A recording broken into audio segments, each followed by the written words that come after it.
Welcome back to our book, Sarah Plain and Tall. I am now reading chapter 4. The dogs loved Sarah first. Lottie slept beside her bed, curled in a soft circle, and Nick leaned his face on the covers in the morning, watching for the first sign that Sarah was awake. No one knew where Seal slept. Seal was a roamer. Sarah's collection of shells sat on the windowsill. A scallop, she told us, picking up the shells one by one. A sea clam, an oyster, a razor clam, and a conch shell. If you put it to your ear, you can hear the sea. She put it to Caleb's ear, then mine. Papa listened too. Then Sarah listened once more with a look so sad and far away that Caleb leaned against me. At least Sarah can hear the sea, he whispered. Papa was quiet and shy with Sarah, and so was I. But Caleb talked to Sarah from morning until the light left the sky. Where are you going? He asked. To do what? To pick flowers, said Sarah. I'll hang some of them upside down and dry them so they'll keep some color, and we can have flowers all winter long. I'll come too, cried Caleb. Sarah said winter, he said to me. That means Sarah will stay. Together we picked flowers, paintbrush and clover and prairie violets. There were buds on the wild roses that climbed up the paddock fence. The roses will bloom in early summer, I told Sarah. I looked to see if she knew what I was thinking.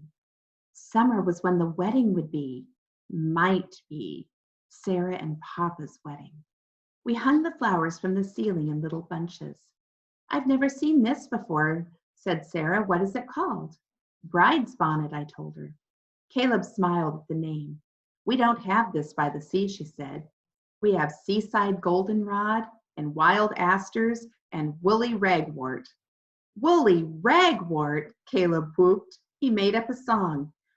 Woolly ragwort all around, woolly ragwort on the ground. Woolly ragwort grows and grows, woolly ragwort in your nose. Sarah and Papa laughed, and the dogs lifted their heads and thumped their tails against the wood floor. Seal sat on a kitchen chair and watched us with yellow eyes. We ate Sarah's stew, the late light coming through the windows. Papa had baked bread that was still warm from the fire. The stew is fine, said Papa. Aya? Sarah nodded. The bread, too. What does Aya mean? Asked Caleb. In Maine, it means yes, said Sarah. Do you want more stew? Aye, said Caleb. Aya? Echoed my father. After dinner, Sarah told us about William. He has a gray and white boat named Kittiwake. She looked out the window. That is a small gull found way off the shore where William fishes. There are 3 aunts who live near us. They wear silk dresses and no shoes. You would love them. Aya, said Caleb. Does your brother look like you? I asked. Yes, said Sarah. He is plain and tall. At dusk, Sarah cut Caleb's hair on the front steps, gathering his curls and scattering them on the fence and ground. Seal batted some hair around the porch as the dogs watched. Why? Asked Caleb. For the birds, said Sarah. They will use it for their nests. Later, we can look for nests of curls. Sarah said later, Caleb whispered to me as we spread his hair about.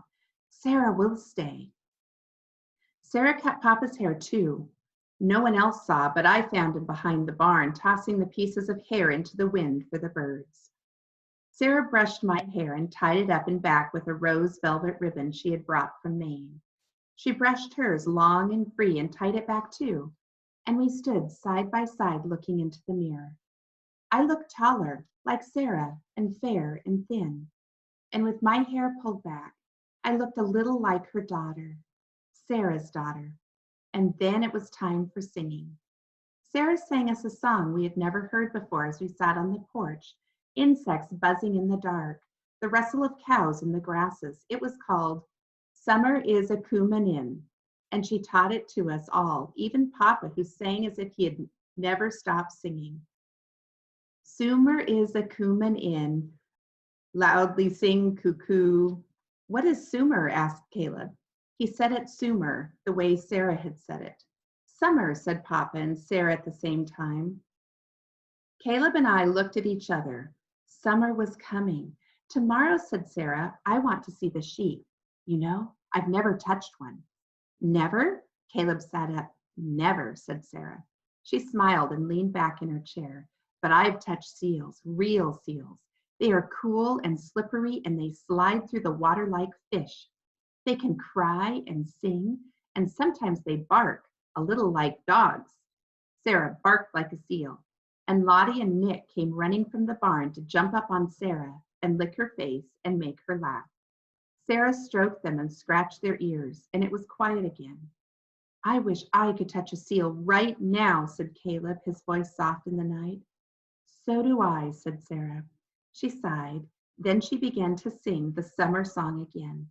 Far off in a field, a meadowlark sang too. And that's the end of chapter 4.